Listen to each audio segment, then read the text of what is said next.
Welcome to the Fuck Fentanyl podcast. I'm Luis Romero, and I am the Fuck Fentanyl guy. Today, I brought a real special guest with me, one of my good friends, and also one of my Fuck Fentanyl models. This is Talitha. How you doing? Hi, how's it going? I'm doing. You're doing. All right. So, I've heard Talitha, say her story a few times at my little meetings I go to, and it's always been like a really powerful one. And I actually was trying to get Talitha to do my shoots for a while. It took a little convincing, but Talitha kind of went back out and had to do a little more research. And when I saw her again, I was super ecstatic, and I was like, just happy that she was back, and then we finally got her on the shoot. I'm a bit of a homebody. It's hard for me to leave unless I'm leaving for work or meetings. So. Oh yeah, no, I'm the same. I'm an A to B person. Yep.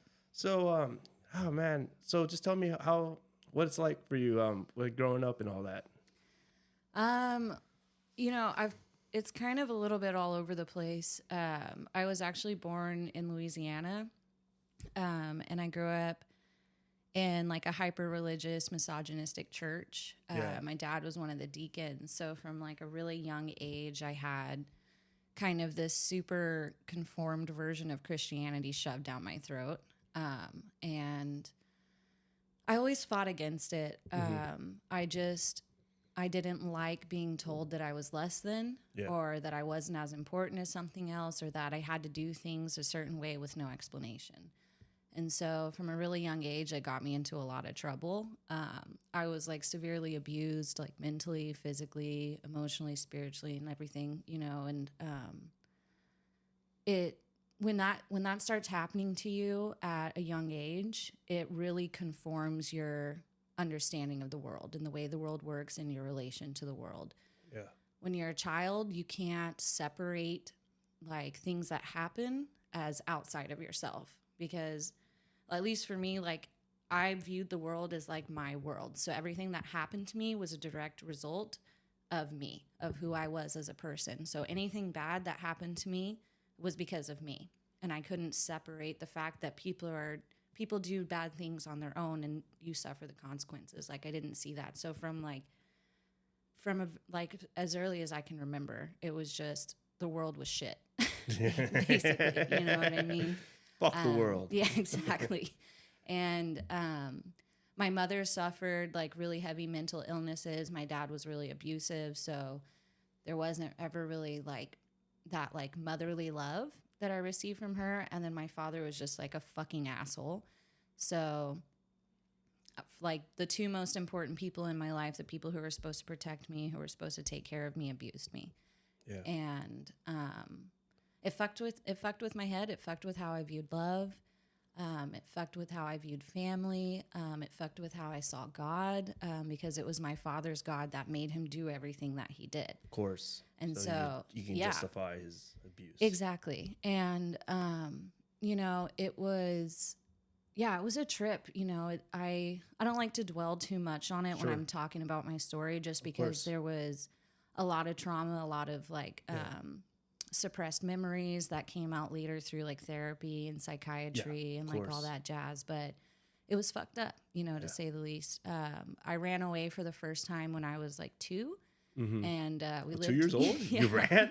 I just went to the woods for a little bit, and you're just like, oh, this is nice. I don't need them. Yeah, pretty much. It was like I was trying to find any way to survive my reality. Yeah. And so I would create like these fantasy worlds that made sense of what was happening to me. And so I ran away. My mom like spent most of her time in her room while my dad wasn't home. So they didn't notice till like my dad came home from the church. And at that point I heard them like calling for me while I was out in the woods. But I was so disillusioned from reality. Like I was so separate from reality because of everything that I was suffering through, that I had like, these fairies in the woods that would take care of me and would like keep me separate and keep me safe, and it was just a weird. I was like a like weird. they're your little guardians. Yeah, something like that. But I was just a weird fucking kid. Dude. Like, I was. Me too. I was super fucking weird because another part of like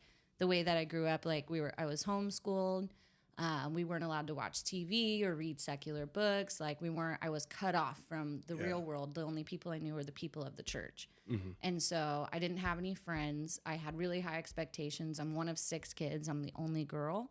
So I was supposed to be like this Proverbs 31 woman at the age of like I don't know fucking what 4 Proverbs years. 30 is. Well, it's in the Bible. It's like it tells you like God's ideal woman, and there are some good points into it. Sure, you know, sure. like I'm not super religious. I'm very spiritual, but at the same time, I have taken a lot of learning and growth from the Bible. I do appreciate it for what it is. But I had all these expectations at a really young age, and also abuse on top of it. Anytime I did anything that was like not considered holy or whatever, I got my ass handed to me.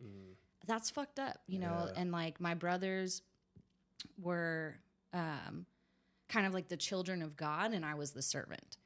That was like the mindset. It was super misogynistic. Like whatever. I couldn't eat until they had their seconds type thing. So I was like underfed. I was abused. I was sad. I was lonely, and I didn't have like anybody in my corner. Just because you were a girl? Just because I was a girl. And because I was kind of a dick, to be honest, like on top of it. You know, I was like, you weren't very likable, so they were just like, how are they better than me? This is bullshit, you know? And from a young age, I was like, fuck the patriarchy, you know?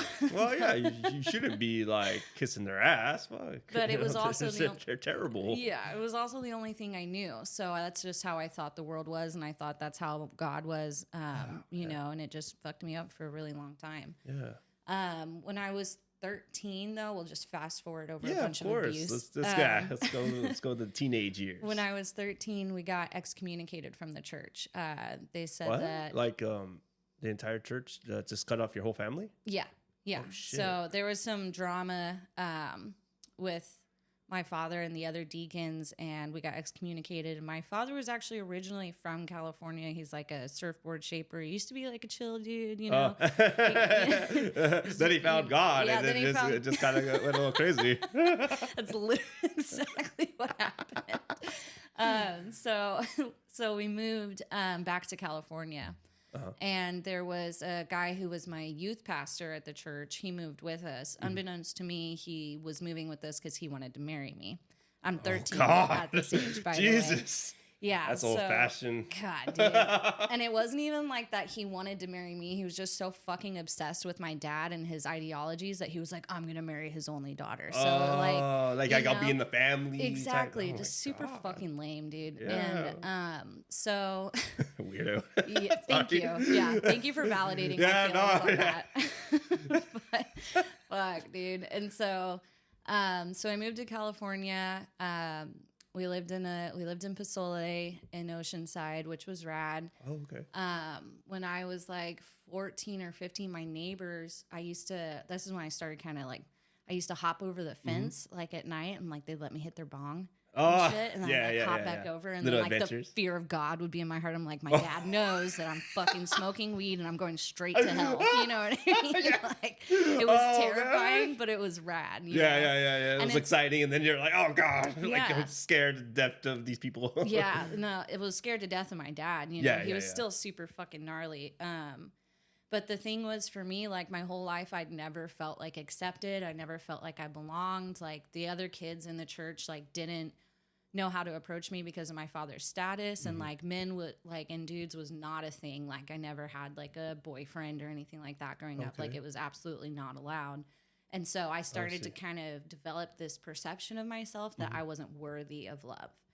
You know, because I never received it from my parents, and then I never really had any close friends. I had one close friend when I was like 8, but some shit happened with that, and her family left the church too. So it was like it had something to do with my parents, and like, so that was like the one kind of close friend that I had, and it got taken from me. And again, that kind of reiterated the mindset that I'm not deserving of, I'm not worthy of.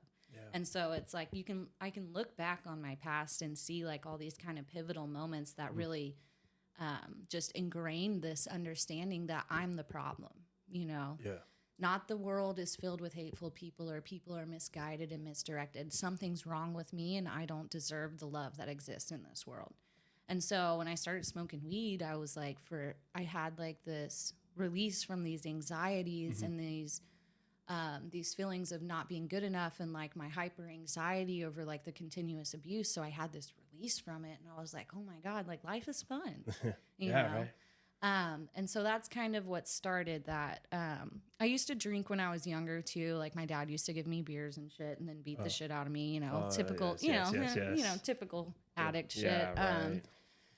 But let's see. And then when I was 15, my mom got diagnosed with stage 4 colon cancer, and it had already spread to her liver, her lungs, and her brain. Oh, God. And so I never had like a super close relationship with my mother. She had uncovered some of the abuse that my father was doing, and it kind of drove a wedge between her and I. And it was hard for her to love me. It was hard for her to love me. And so when she got sick, it was really detrimental to me because I didn't really know this at the time. I had to find this later through like processing my emotions and like unveiling my resentments, because that possibility of having a relationship with the only mother I have was being taken from me. And so that's kind of where my anger set in. Yeah. And my dad didn't believe in doctors. He's like a huge conspiracy God. theorist. So she was sick for a while before we finally took her to the emergency room. And that's why it was so far along. She got diagnosed in November and she passed away in March. So it was very abrupt, and I was her caregiver. So at this time I was 15. I turned 16 in February right before she passed away. So for those months, like, I was her caregiver, and that was fucking traumatizing. Like, imagine. It fucked me up. But at the same time, like, I wasn't allowed to show emotion. So I pushed it all down and I wouldn't let myself feel it or process it because I thought it made me weak. Okay. That was what I was about to ask. Would your family like give you shit if you were... Oh yeah. If I cried, I got beat. If I got angry, I got beat. Christ. Anything. And if I showed any kind of like dissatisfaction, and guess what? I did a lot. And I got beat a lot for it. Cause I was like, fuck you guys. Like I would get fucking mad. But I learned to kind of navigate it a little bit better and save it for like journal entries or like stuff like that. Or I'd make like really deranged art, like as a 14-year-old. It was like people with their heads cut off. I was about to say like murder art like, everywhere. I was like, fuck this place. Yeah. All detailed. And I'd like hide it under my bed and shit. Like a little fucking psychopath. Yeah. Still am, but in different ways. Yeah, sure. Fuck. So that was kind of like the transition into drinking. Like, while I was taking care of my mom at that point, my dad also has never had a job. Oh my God. Just to add on top of it. I hope he hears this one day. What a real cool guy. So he decided to start shaping surfboards again and just open up a little like Bible study church. Same kind of beliefs, a little bit more Christian than the church that we had, but still super kind of culty. Sure. And so he decided he needed more money. My grandmother paid the mortgage on our house, but he needed me to get a job basically. And he was like, okay, here's like a 15-year-old girl with like long blonde hair. She's like pretty. I can get her to get a job and then I can take that money that she makes. So he took me into a surf shop in Oceanside and basically like flaunted me and was like, here's my daughter. Like, will you, if I let you hire her, will you sell my surfboards here? Wow. And they were like, yes, we will. Wow. So he would literally try to sell you? So basically. I mean, he'd been doing it my whole fucking life, you know? Yeah, and it was no thing. At this point, too, the dude that was my youth pastor still lived with us. Oh, and I had God. no idea that I was engaged to him. Like, none whatsoever. I thought he was like my big brother, you know what I mean? Oh my He was like in his late 20s, dude. But wow. I know. That's real traditional right there. You know? He's like, I'm like, this is just my dad's really good friend that lives with us and talks to me really weird sometimes. You know what I mean? It was hey, honey. Like, wait, what? I know. Yeah. Looking back on it, I'm like, God, you're stupid. But it's not. I was just naive. No, you know? yeah. You were 16 when all this was happening. 15. I was almost 16. 15 almost 16. Yeah. So I started working at the surf shop, and the people who owned the surf shop also owned a skate shop that was right across the street. which was the worst place he could have possibly put me if he was trying to keep me sheltered. You know, Yeah, I was right? like, I got introduced to Oh, yeah, Southern that- Comfort alcohol, which was like the Oh. thing at the time. Yeah, I And- remember that. And then a little bit of blow and a little bit of partying, some Oh, whippets, you know, Yeah. some fucking salvia. That shit was not fun. Oh yeah, I didn't like salvia either. I had a really bad trip. When I came up, my older brother was actually there. My older brother worked at the surf shop with me too, and he punched a hole in the wall after my trip. And I don't remember the whole thing, but you know, I guess I traveled back to some traumas I went through, and there was like a girl I'd never met before, like holding me, sobbing. I was like, "Wow, I'm sorry, you guys got so fucked up over my trip." Supposed to be fun, Yeah, you know? yeah. But you know, I started. You know, he didn't have my work schedule, so I started lying. You know, and saying like, "Oh, I'll be off at this time." Oh, like, okay. So you had a little more control. a little bit more freedom. Yeah. And so of course I used that freedom to get fucked up. Of course. And at the same time, I'm taking care of my mom. Yeah. And she got amnesia or whatever it's called, like when you're like, it's like dementia. Dementia, yeah. Yeah. So she had that the last couple weeks, and it was like, I'd go in there to like try and like change her fucking shit, and she would like start screaming at me like, "I don't know who you are, get the fuck out of here!" And I'm like this person that I just want to love me so bad, like, won't even fucking get away from me. Yeah, exactly. So I was like, I'll just keep shoving that down on top of the other emotions. Yeah. You know, and yeah. Yeah. There you go. I gave you one. Oh God. And you know, so that was kind of like I experienced a little bit of freedom, you know, and I experienced access to drugs and partying and kind of that lifestyle where you make these really quote unquote genuine connections with people, but it's all surface level because you're all just high and drunk. And so I started to feel a part of, I started to feel accepted. And then my mother passed away. Okay. And on her deathbed, like right before she got dementia, she was like, she looked me in the eyes and she like whispered something to me, and I was like, what are you trying to say? And she was like, this guy said his name who lives with us, you're supposed to marry him. Oh my fucking And I was God, like, dude. what? I was like, he's like I got just filled with rage because I felt betrayed, you know? God. And I was, because at this point he'd been living with us for 2 years, 2.5 years, almost 3. And I got mad, and she was like, I want to tell you that your father's not always right, and you don't always need to do what he tells you to do. And she was like, I don't want you to marry this person. Oh my God. And she'd never like broken confidentiality of like what my father said to do, if that makes sense. Like she never gone against She him. always had his back. Always had his back. She didn't even like through all the shit that he put me through, which was fucked up. She always took his side over mine. So for her to kind of like, and she was suffering through dementia. This was like the last like week before she had dementia for like the 2 weeks. So this was like right before she kind of eased into the dementia. Yeah. And so it was like her final like chance to really say anything. Kind of try and like maybe make up for the shit that she put me through, or like you know, I don't know. But that was like, it was obviously eating her up. Yeah, it was a really pivotal point in my life. So then fast forward, my mom passed away. I work at the surf shop. I had a crush on this guy that worked at the skate shop, and we've been hanging out and drinking and smoking weed and doing blow and taking other pills and shit. And he said that he would help me run away.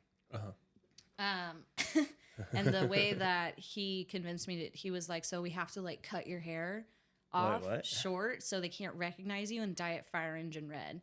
He had a crush on this musician who had like short red hair. God, and that was serious? Yeah, dude, that's where. So I mean, wow, I know. You found an excuse. Yeah, it was pretty bad. Which musician was this? It was like fucking. It was Alice Glass from Crystal Castles. So he wanted like her haircut on me.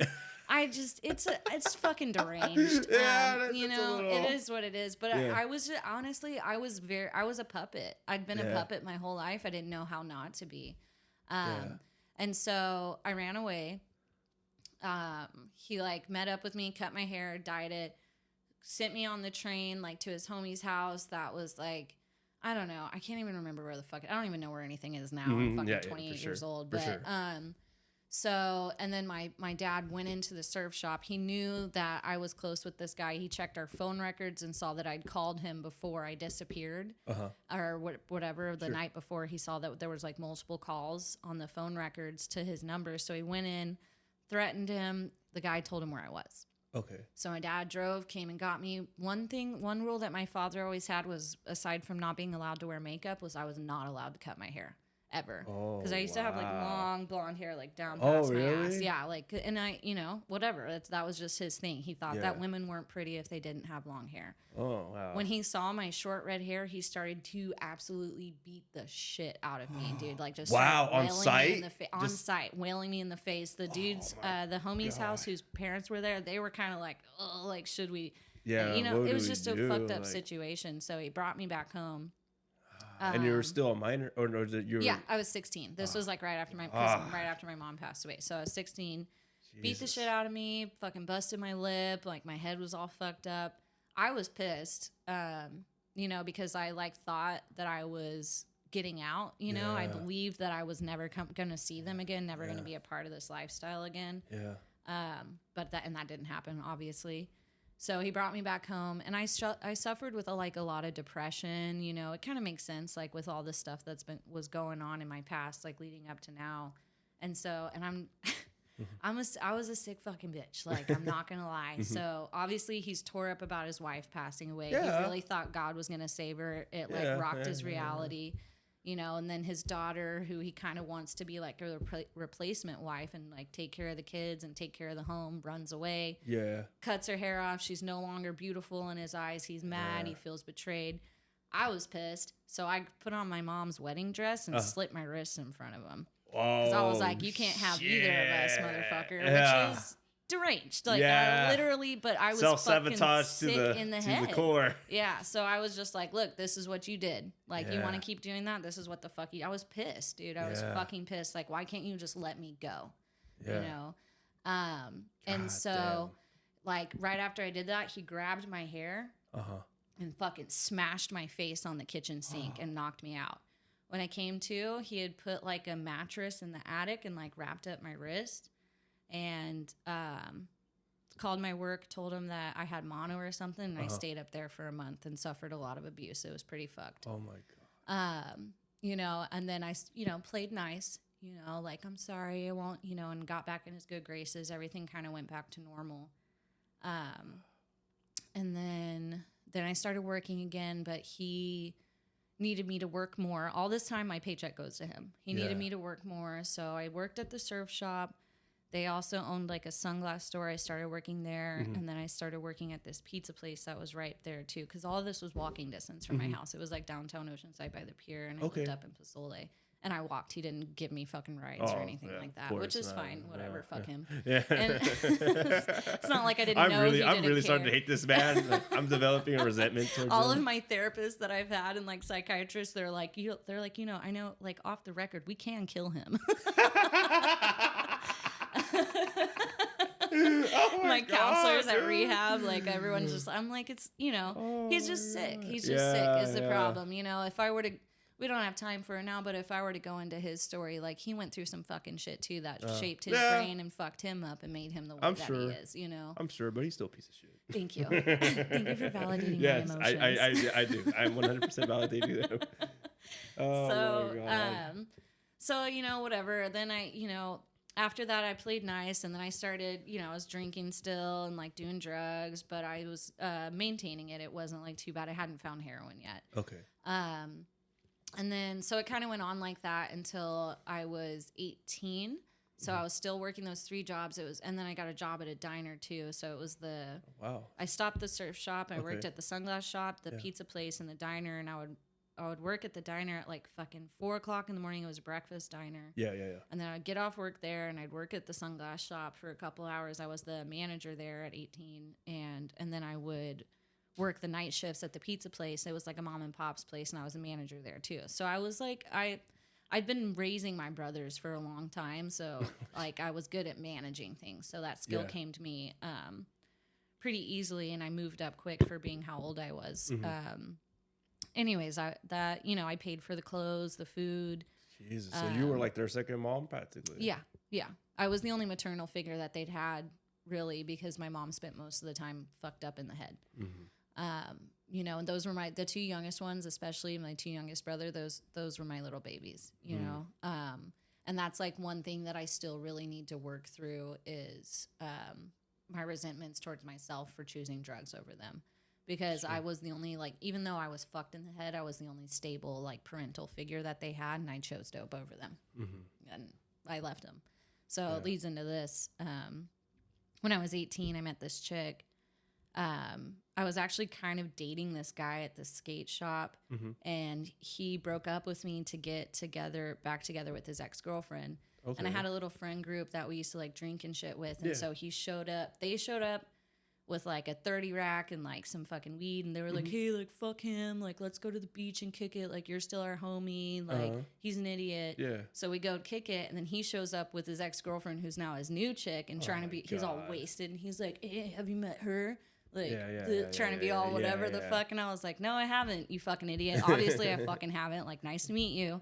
And then he gets belligerent, and she's like awkward. She didn't realize that's what he was doing. She felt like kind of bad. And she was like, hey, like, she was asking him to take her to the bathroom. She didn't know where the fuck the bathroom was that we went to. And he was just ignoring her. And I was like, hey, like, I'll take you to the bathroom. She was like, oh, really? And I was like, yeah, dude.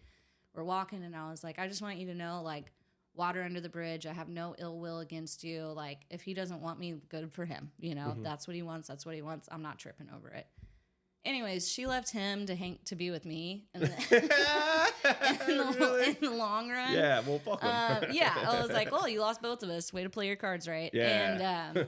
And then, but she was rad. She was super rad. She, you know, she was really dear to my heart. We got really close. And she started like taking me, and we would just start doing harder drugs and partying more. And I spent less and less time at my house, lying more and more about my schedule. At this point, honestly, my dad was kind of fucked in the head, and I don't really remember our interactions a lot during this time. It might be because I was high, but I don't really remember. Anyways, we went and like partied in LA this one night.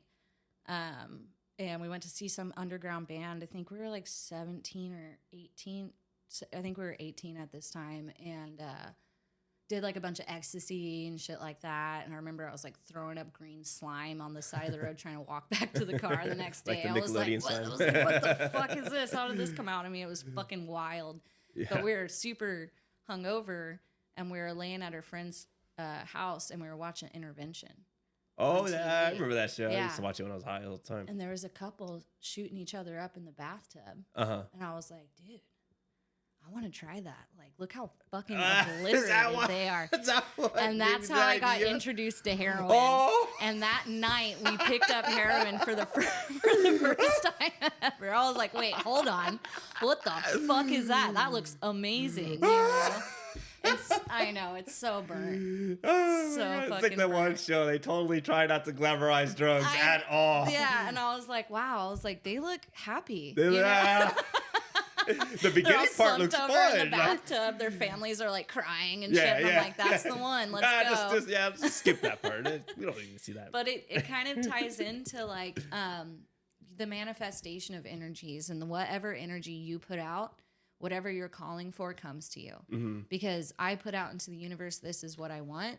And that night it came to me. Yeah. And I'll never forget the little fucking kid that we picked it up off of. We were just driving down Coast Highway, and I was like, that dude. Standing on the corner, I was like, that dude knows where it's at. Oh and he did. We pulled over, and I was like, hey, like, you know, call like, hey, what's up? Hey, what's up? Yeah, what's up? Hey, you got, you know, and he's like, my homie's picking up right now. Like, you sure you want it? I'm like, yeah, how much is it? I have no idea what the fuck. You know, and so him and his buddy get in the car with us, and he's like, I just want to let you know, like, this isn't a drug that you do just one time. You know, like, he's like, it's going to take over your life. Wow. You know? And he's like, and I can't, like, do this with you without telling you this first. Like, I want you to understand that. Oh, so they knew it was your first time? Yeah, yeah. Okay. I've always been uncomfortably honest, what probably in situations when I shouldn't be. He probably could have just robbed me, but it didn't go that way. He's a little they're a skater little kid, more you know, more respectful. They were like, "Oh, respected. two hot chicks want to do drugs with us." That's what it more was. Respectful Yeah. drug dealers. Fuck. And so I was like, "Look, you don't fucking know me." I was like, "I've been doing drugs for fucking, I don't know, 3 years at that point, which is not a long time." And I was like, "I've done a ton of things one time. You don't know me. You don't know me. Oh yeah, for sure. Pass it. Let me see it. Let me see what this is about. Let me show you my resolve. Let me show you how good I am at doing whatever the fuck I want, you know?" And then I became a heroin addict for the next 12 years. Yeah. You didn't take his warning. So was it they brought it and it was like in a needle and all that? No, I smoked it. I've actually never used heroin or fentanyl intravenously. Oh, really? Never. Yeah. Oh, fuck yeah. Yeah. Only one time in a medical procedure, and that doesn't count, you know? No, I wouldn't count it. So, it's honestly, it's my higher power looking out for me. Oh, fuck yeah. Because the first time I ever did it, it was like all the love that I never received from my mother, all the protection and belonging that I never received from my family unit, all the pain that my father had caused me, all the rejection that I'd suffered through, all of it. Like the love was there and the pain was gone for the first time ever in my life. For the first time ever, I felt okay in my body, in my skin. And I had been searching for that feeling my entire life, as long as I could fucking remember. And I was never letting go of it, ever. Oh, yeah. Nothing was going to get between me and that.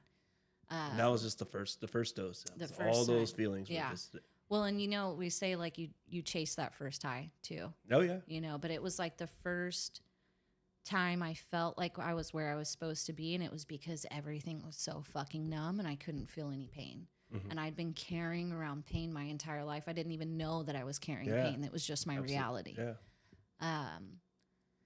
Yeah, it was a trip. I was like, holy shit. I was like, thank you, intervention. Thank like, you. You know what I mean? And so then it you know, shit got good, and then shit got really bad. I started stealing from my jobs. Mm-hmm. Me and my friend, we moved to San Diego County, like Mission Valley. Her parents were loaded, so they bought it. They paid for like a penthouse while she went to beauty school, and, and I worked in another restaurant. It was awful. You know, we went through a lot of shit. The guy that I bought it off initially became like our connect for the next couple years. Mm-hmm. He blew out a couple veins and ended up in the hospital, and we couldn't pick up. So we went and camped out outside a methadone clinic and like linked up with this sketchy ass fucking dude who used to like come that over. Guy. Yeah. Well, it ended up it went from like a couple of kids getting high on dope to like a grown ass man holding a gun to my head, you know, and like it went bad real quick, and it didn't matter because I was still getting high, you know, and then, I mean, fuck, I'm trying to like, I feel like I'm fucking rambling a little bit, but no, you're fine. I want to say when I was like 20, 21, I was still living with her. And then I met this dude under the bridge at the trolley station, and typical. Yeah. And he was like playing a banjo, and I was like, "Hey, like, can I play with you?" You know. And I started like singing with him under there, and we made like fucking like $300 in like 2 hours of people. Some dude threw in 100, so that helped balance it out. But I was like, okay, well, this guy might be my soulmate. This fucking homeless dude with the banjo under the bridge, like, obviously. So I brought him back home to our fucking little penthouse apartment, and fucking, I was like, here, like, take a bath, you know, take a shower, you know, let's do some drugs. And he was like, well, I have some ayahuasca if you want to do it. Wow. And I was like, absolutely, let's go. Yeah. That's the first time I got clean off heroin. That shit fucked me up, and like I had a spiritual revelation, and then I kicked for like 2 weeks in bed. I was high for like 3 or 4 days on the ayahuasca. I kept doing like blow and like taking, I think it was Valium, but I stopped using heroin. So I was gonna ask because I'm kind of curious. So when you took ayahuasca, the intent was to so you can kick heroin? No, that was what the spirits decided once I started tripping. The spirits. Yeah, Ooh. it was not my intention whatsoever. I was just trying to get fucked up. Yeah. Okay, no. I was just curious because I know some people they try to do that route to get clean. I didn't even know really what ayahuasca was. It was just like another. Give me it. Yeah, exactly. At that point, I was What you got? Yeah, exactly. I would do anything and everything. Yeah. Because I started to hate myself on top of like getting high all the time, like the shit that I was doing for my drugs and the people that I would hang out with and just everything that I was doing. I hated myself. So I had like this freedom from pain, but then I had this self-loathing that was building up. Yeah. And so I was like, I would do anything and everything. Yeah, it was fucked. And then me and my friend, the girl that I lived with, we got in a huge fight because I wasn't using and she was dope sick and just like all this shit. And I'd just been detoxing in our bed for like 2 weeks, 2 or 3. I don't fucking know how long it was. It was awful. It was traumatizing. I was like in psychosis the whole time. Yeah. Like she was being a fucking cunt. I was being a fucking cunt. Like we were going at each other's throats. And then she said, well, like her parents paid for the place. She's like, you can leave. The way that I've built the walls up over my heart is if somebody shows me that they don't want me or makes me feel that they don't want me, I'm out because I don't want to be vulnerable. Yeah. I don't want to feel like I'm begging for your love. Like my parents never fucking loved me. The same old fucking sob story. Like if you're not going to love me, that's fine. I'll go find it somewhere else or I won't be loved. I'm fine with that too. Like that was my mentality. So we find strength in that. It was a protection measure, but it's detrimental to your spirit. You know, it's detrimental to your growth. So, so I packed a little suitcase, took a couple of my records, left the record player and bounced. And I didn't see her again for 3 or 4 years. Wow. And that's, anyways. You're on the road. Yeah. And I quit using heroin. Heroin. I was like 21, 22. Oh, wow. So you tried to do it pretty early on in your life. I did. And it wasn't through some self-awareness of being like, oh, I'm destroying myself with drugs. It was just like, I can't keep fucking doing the shit that I'm doing to get this drug anymore. I cannot keep doing this to myself. And then like getting past the dope sickness with the hallucinogens, like that kind of helped. I still did everything else. Oh, okay. I started drinking like a motherfucker, like super gnarly. And doing a bunch of blow and ecstasy and all kinds of shit. You're still in your very active addiction. Absolutely. You just cut that one drug out. I just cut heroin out and I was like, well, I'm not a heroin addict anymore. I'm fine. I'm fine now. I'm fucking breaking bottles over grown-ass dudes' heads at the bar trying to get fucking knocked out, but I'm fine. You know what I mean? I was a fucking tornado for a really long time. Yeah. And then I moved. I met another chick. She was my roommate at the time. It was his girlfriend, and she just kind of took me under her wing, and she took me to LA. We lived in Compton for a little bit, and I started getting involved in some kind of like sex work shit, and that was not good for my mental health. Oh, no, of course not. And that was when aside from the time that I tried to kill myself in front of my dad, I tried to kill myself again. Okay. I did it a super like bitch ass way. I took a bunch of aspirin because it was all I could get my hands on. I drank like a bottle of wine and took a bunch of aspirin. Like what kind of fucking Beverly Hills fucking shit is that, dude? And but it was all I had at the time, you know. And I was fucking living in this nasty ass trap house, like fucking just skeevy ass motherfuckers. Like it was just not a good place. You just wanted to end it. I was done. And when I was laying there, like, and I like Googled like how much aspirin do you have to take to die? You know what I mean? Like I was like, I'm gonna do this right. You know? Oh my god, dude. So I took double that amount. So I'm laying there, and just this like spiritual presence comes over me, and like it's like a weight on my chest, and I hear this like loud voice reverberating in my conscious, and it was like no. Super loud, and it woke me up. So I got up and went to the bathroom, and I started making myself throw up. Okay.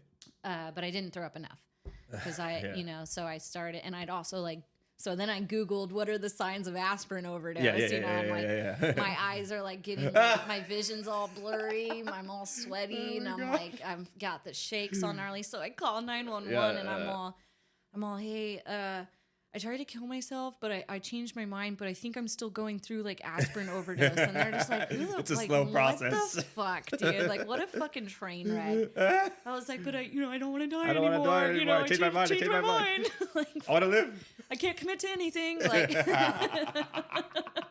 I'm so indecisive. Yeah. Oh my God. So they show up, of course, they show up to my fucking trap house in Compton with like 4 fucking like 4 cop cars, an ambulance, 2 fire trucks. Yeah. It's like this whole big scene. Yeah, of the course. chick that lives there is pissed. Like, you know how many fucking drugs we have in this house? The fuck is wrong with you? Like, drive yourself to the fucking hospital. It was a whole. God. I did feel like a fucking idiot after that for sure, but I wasn't thinking about it at the time. I was just like, I'm dying. Like, I'm dying. I want to live. Yeah. I'm gonna call for help. So they took me to the hospital. It was funny because the guy that was in the ambulance with me, the paramedic, he was super like. He broke through a little bit. He broke through. He was like, what? He was like, why? Like, he was trying to like give me a therapy session, like in the back of the ambulance, which is fine. I appreciate it. He did come back to the hospital and check up on me, like after his shift was over, which I thought was really sweet. But then he asked me for my number, and I was like, dude, you're really preying on the weak, man. It wasn't like, so pure. I'm clearly not in a spot that anyone want to go out next Saturday. Yeah, what the fuck? I'm like, no, dude, I need to see a fucking psychiatrist and go to rehab. The fuck is wrong I was with literally you? like, oh, what a good guy, and just went down the toilet. Yeah, but I mean, it's funny because I still think about him sometimes. I couldn't picture his face or remember his name, but I just always like, man, people are a trip, dude. Yeah. But I lost my hearing and vision. They pumped my stomach. I lost my hearing and vision, and then that was my first like introduction for like 2 or 3 days, and it like slowly came back. Okay. But I've always been a musician, so I was really worried when I started to lose my hearing. I was like, I'm never gonna be able to play music again. No. And that was kind of like the one thing that kept me okay for like my entire life. I started playing piano when I was like 2, and I started teaching myself guitar when I was like 14. And then I started playing the harp when I was like 21. Wow. And then I've always sang. So I was like, dude, the one thing that's like the most important thing to me in my life is music. And I've lost that because of my fucking stupid decisions. But it came back. So we're fine. Yay. And the psychiatrist that met with me was my first like introduction. To psychiatry and like antidepressants and all that shit. The chick that I was living with at the time called my dad and told him what happened. I hadn't seen him or like been around him in a couple years, so he drove to LA, pulled me out of the hospital. He didn't want me talking to a psychiatrist. He didn't want me on meds. Pulled me out of the hospital and took me back to his house. Okay. To recuperate or whatever the fuck. He said the reason that I thought I was depressed was because I didn't love Jesus enough, you know? I just needed to get... Yeah. So... Oh, man. And that was kind of how he treated my mom, too. It was the same thing, you know? And she had a lot of mental health issues, too. And so that happened. I lived with him for a little bit. Yeah. He was okay with drinking. And then I started doing some drugs again. I ran into one of my exes who I used to do dope with. And then I started smoking heroin again and smoking meth. And then like it got to the point I wasn't working, so my dad, like, I would make him like buy me my drugs, and I would like just like be like, it's your fucking fault I'm like this. It was like a different relationship now, but it was still like not healthy. And your dad would do that too? Yeah. Yeah. And then he'd be like, I want to like hang out with you. And I was like, okay, take me to the bar then, you know? And we would, and then it'd end up with like some guy trying to take me home, and my dad like getting pissed that I'm not going home with him. And like, oh my God. Then we get in a fist fight, and my dad would get like 86, and like, I'd like, you know, and then I'd disappear for a couple weeks, and I'd come back when I was like fucking out of money and out of drugs. And like, it was just this vicious cycle.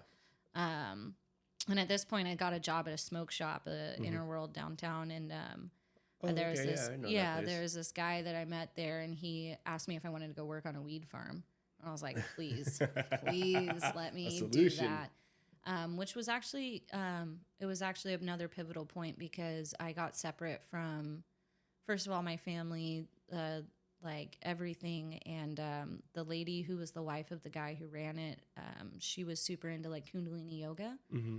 And that was when I had like my first spiritual awakening. Oh. And I started eating like healthy, fresh stuff from the garden, and meditating and doing yoga and doing like polar plunges in the spring. And like, I stopped trimming and started nannying their like 2-year-old daughter, which was super really rad. nice. I was making the same money.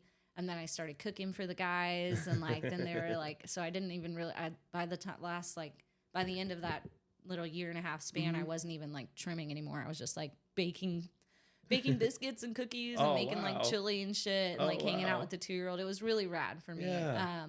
But then I started dating the guy that was like the head guy on the farm. Obviously not the one that was married, a different one.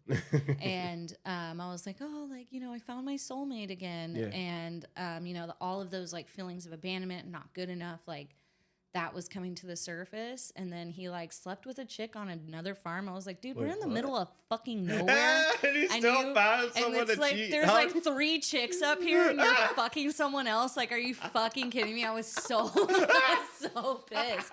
So there's a way. Yeah. So I was like, all right, I'm out of here. I bought a fucking Honda Passport and like paid some couple with like a couple pounds of weed to like drive me back down to Oceanside. I had like 13K and like a couple pounds. So you had something. Yeah. Then it just turned into Coke money, you know? So that's what happened after the next couple of weeks. Yeah. But then I had all this like kind of personal growth and spirituality that I'd obtained before that happened, not understanding that like the reasons why my emotions were so heavy from that kind of sense of abandonment was all of the suppressed emotions, all the traumas of my childhood, all of that coming up to the surface because of this action that kind of, it's like a string with all this pain attached to it, and it hit it and it woke up all the other pain. And so I was like overwhelmed with the emotions. So I immediately went back into drugs. So that happened, but I had that spirituality that I'd kind of reached. It seemed like while I was up there. Yeah. And so I felt separated from it. Like I felt like for the first time in my life, I was getting high and I wasn't okay with how I was feeling all the time. I see. The God conscious kind of Exactly. My higher power had like made some progress into my heart, and it kind of took a little bit of the freedom out of my addiction for me. And then I went into a psychosis for a month and a half due to that. And I backpacked to Tennessee in the middle of winter for about a month and a half. That's a story for another time. Okay. But by the time I came back, I knew that I needed to make some changes. Got a little, I spent all my money, basically. A little back step. So it was like, and that's kind of how my journey's always been. It's like I'll make a little progress and then I just fucking hit the dirt, dude. And like, and that's just how I am. I go like any of us, like all of us, you know, that's why we're addicts. We go, 1 is too many and 1,000 is never enough, you know? And so then what happened? Oh, I got arrested for domestic violence against this guy that, I don't want to say little, he's not little, but he was just like, he was soft. He was a soft-hearted person who just wanted to take care of me. And I was a fucking nightmare when I came back. And I got arrested for domestic violence against him because I was wasted and I wanted to go party at this house that I used to do a bunch of drugs at. And he was like, no, if you go there, I'm not going to see you for a week and a half. You're going to cheat on me and you're going to get fucking strung out again. And I was like, so what? Let me go. You know what I mean?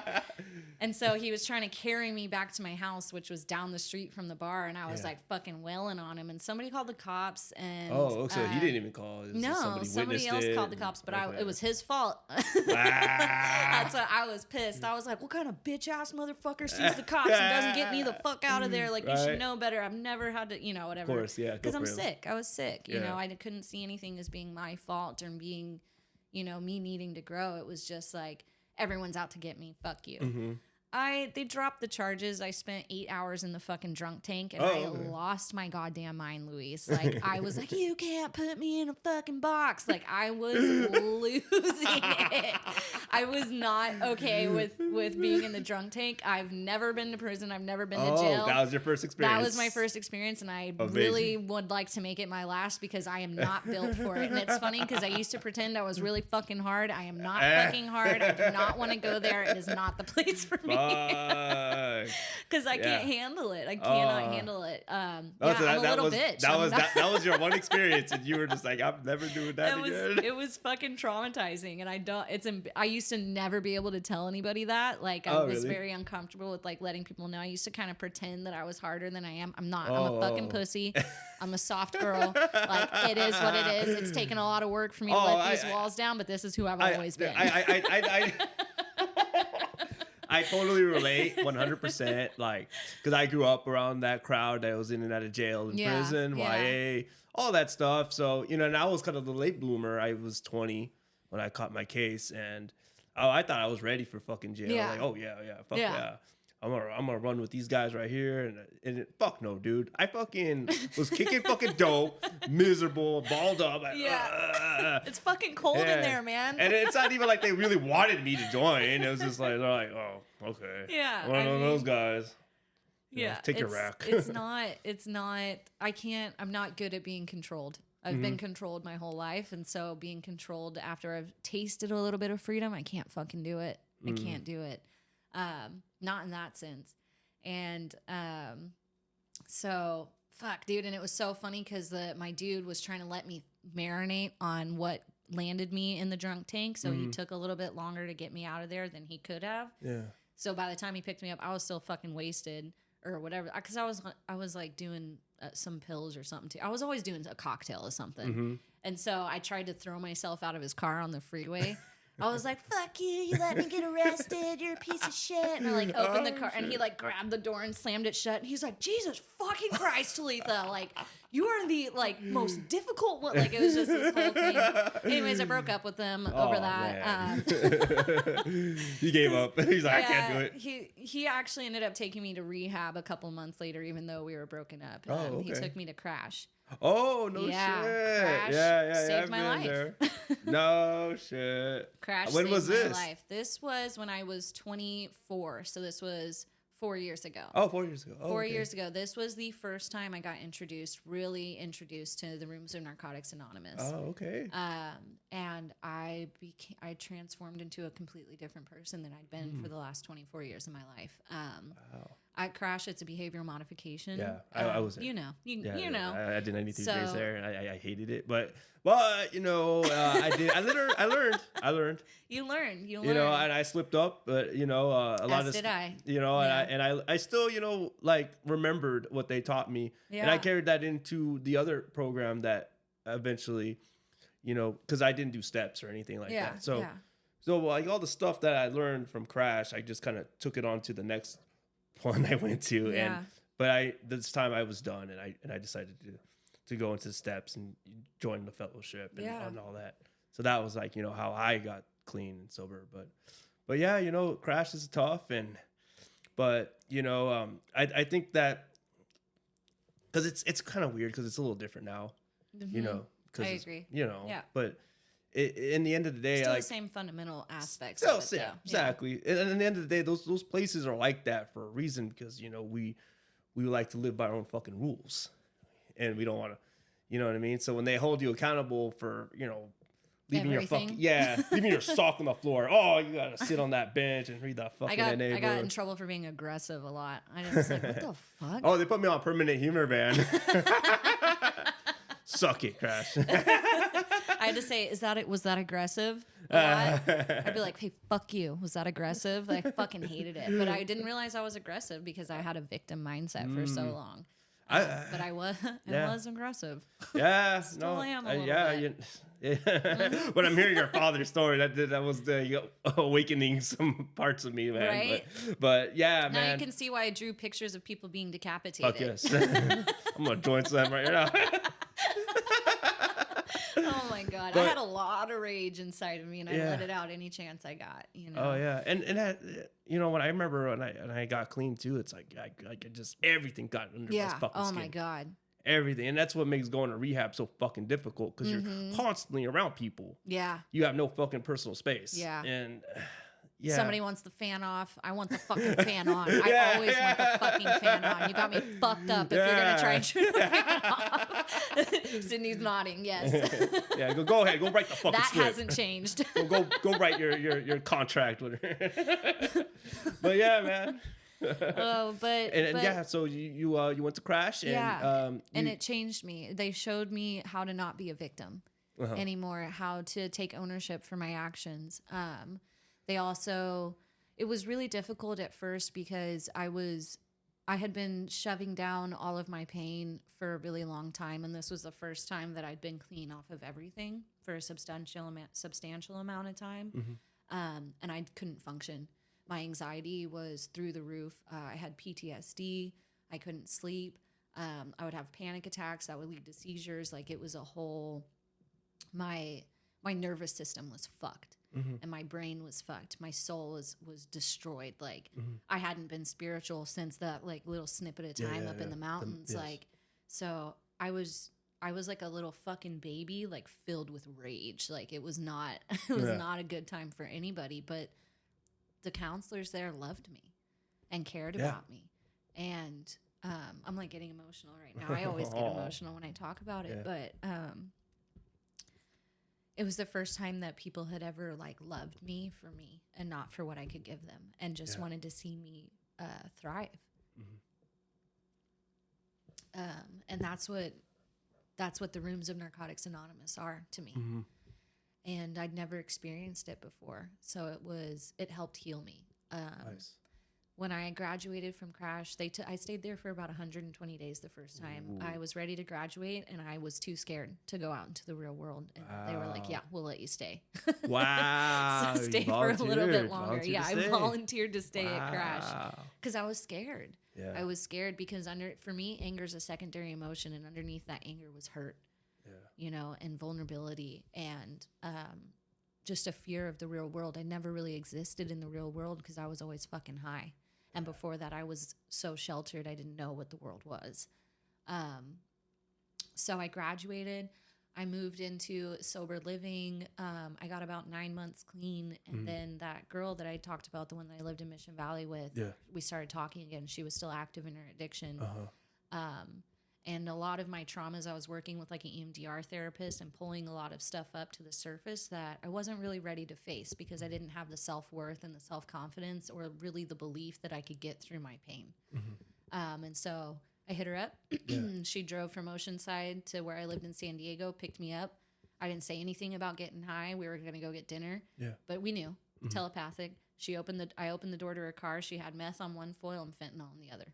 Jesus. She's all, which one you want to do first? Oh my God. And I'd never done fentanyl before this. Yeah. I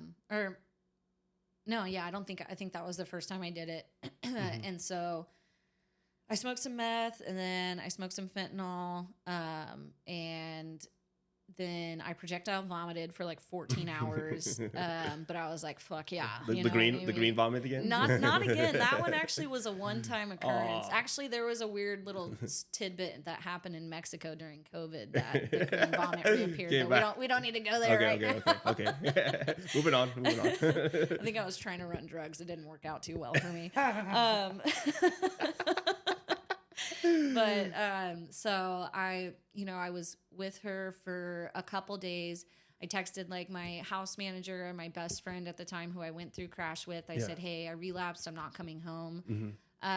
My ex-boyfriend at the time was like part of a club. And so he like picked me up. I was all fucking just drunk. I don't remember any of this, but I showed up at the house with a couple of his fucking homies at my sober living house to like get my shit. Like, it was super traumatizing. Everybody was pissed at me. I didn't remember any of it though. I was like, oh wow, I did that. I was like, I'm sorry. Yeah. So that was like, just me being aggressive, like trying to be fucking hard, trying to be whatever the fuck I think I need to be to have people respect me. It's like the surface. It's just so fucking stupid.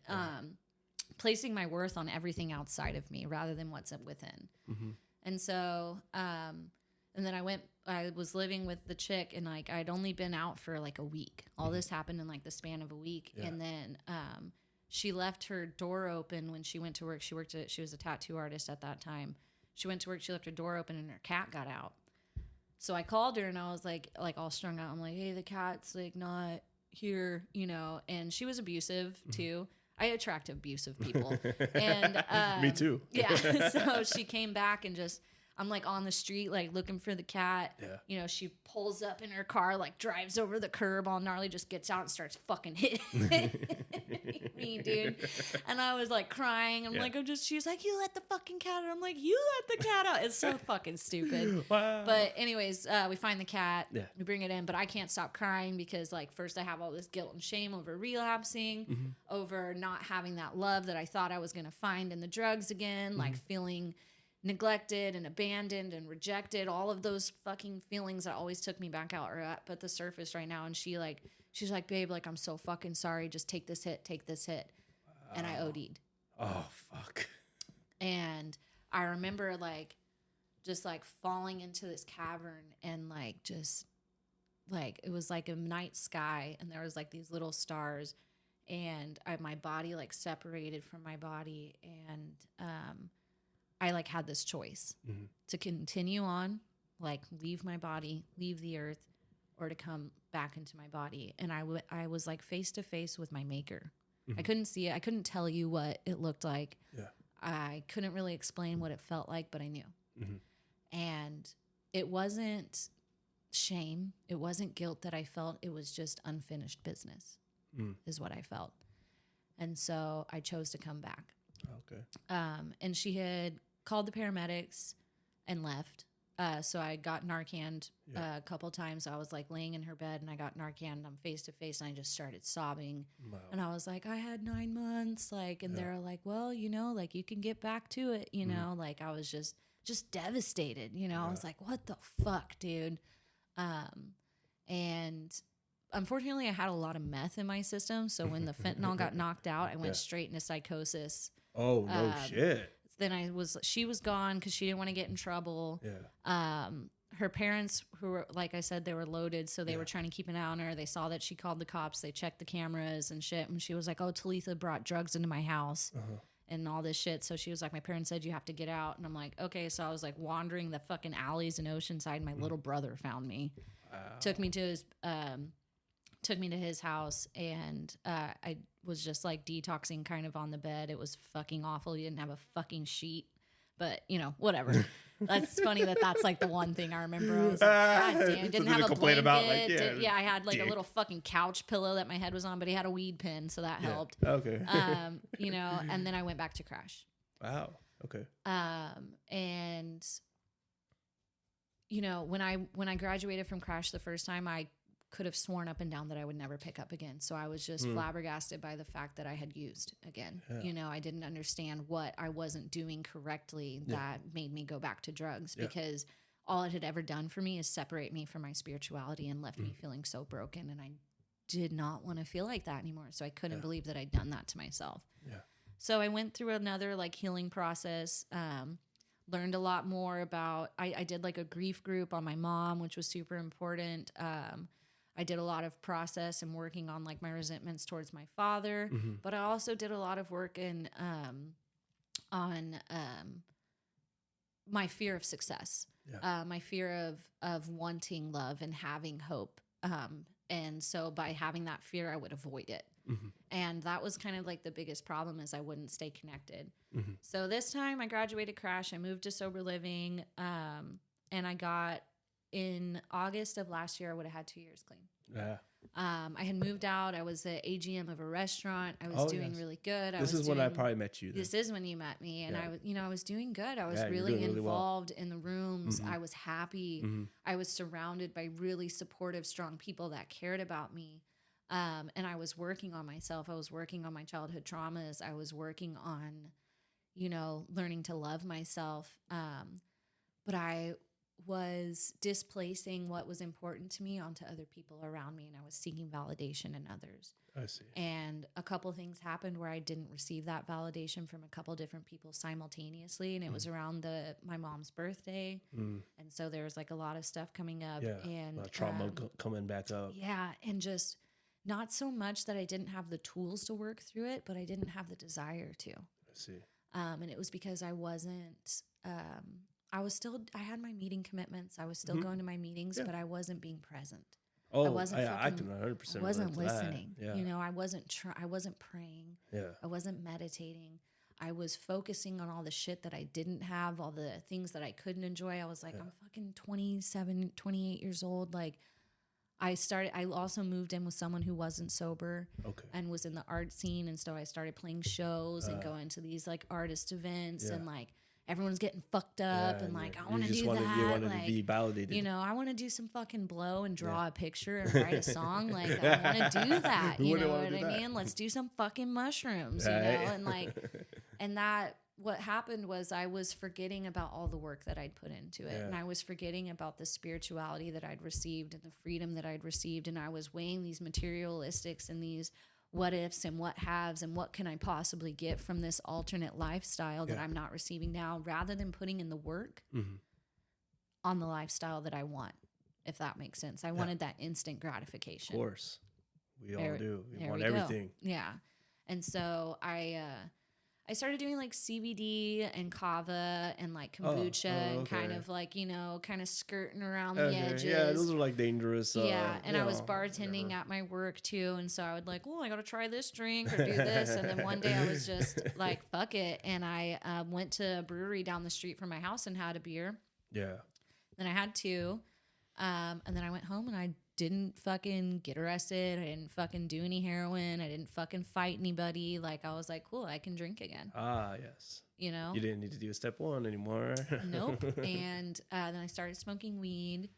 And it was manageable. You know, I communicated with the people in my support groups. You know, Narcotics Anonymous just isn't for me. Fuck San Diego. You know, I was like, I'm glad it's working for you guys, but I'm recovered. So you can all fuck off, basically, is the mentality that I had.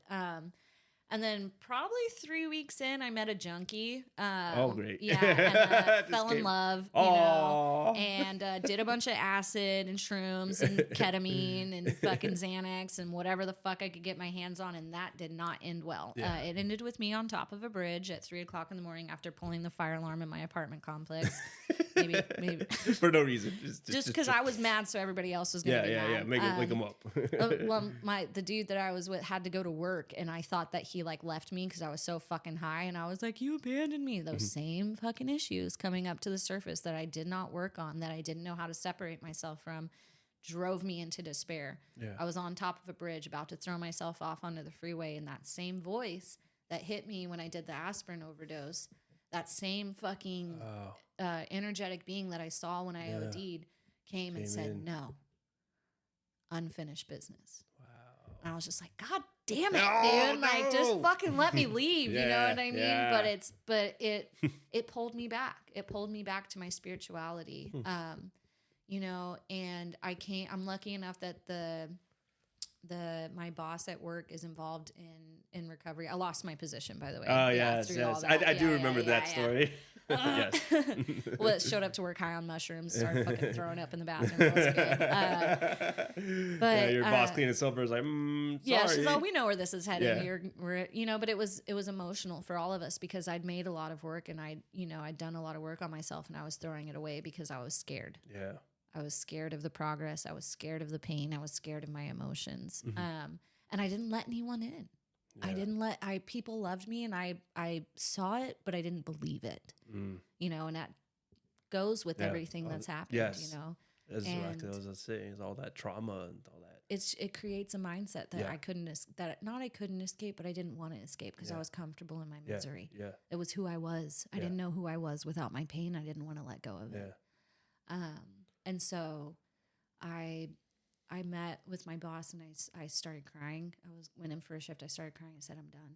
Wow. I need help. I'm done. And I was swearing up and down the walls, I will, if I ever get in recovery again, it won't be in fucking San Diego. You know, like I was just pissed. I was over it. Fuck San Diego. Yeah. I'm just kidding. And she was like, cool, I know where you're going. And it was right when Dollface Club Sober Living had just opened up. And so, and I didn't know anything about it because I'd been disconnected. I'd heard of Dollface before. I'd never met anyone. Well, I mean, obviously my boss is involved in it, but I had never met anyone like. Oh, okay. Like I had never met Clea or anything Oh, like that. no way. And so I moved in. My clean date is September 13th. So I'm coming up 15th. on 5 months right now. Awesome. And so happy. This house, the people I'm surrounded with, the level of vulnerability and safety that I've allowed myself to achieve over the last couple months has been life-changing. Like, and I know it's hard for me to say that this time's different because I've been doing it for so long. But this time really is different. And the biggest testament to that is me. And God, I can't even like the amount of freedom and the energetic shifts and the alignment with my higher power and the spirituality that I allow to course through my veins is freeing. And that's all I ever wanted. All I ever wanted was to be loved. Yeah. You know? And right now I am loved, not only by people around me, but by myself.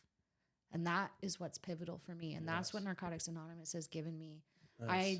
I'm still on step 1. I'm a baby. I'm a baby right now. You're a baby again. But we started dropping it. I only have 10 questions left. My sponsor is fucking amazing. Awesome. She's super like-minded with me with like the different like little energetic trips that we have and understanding of that world.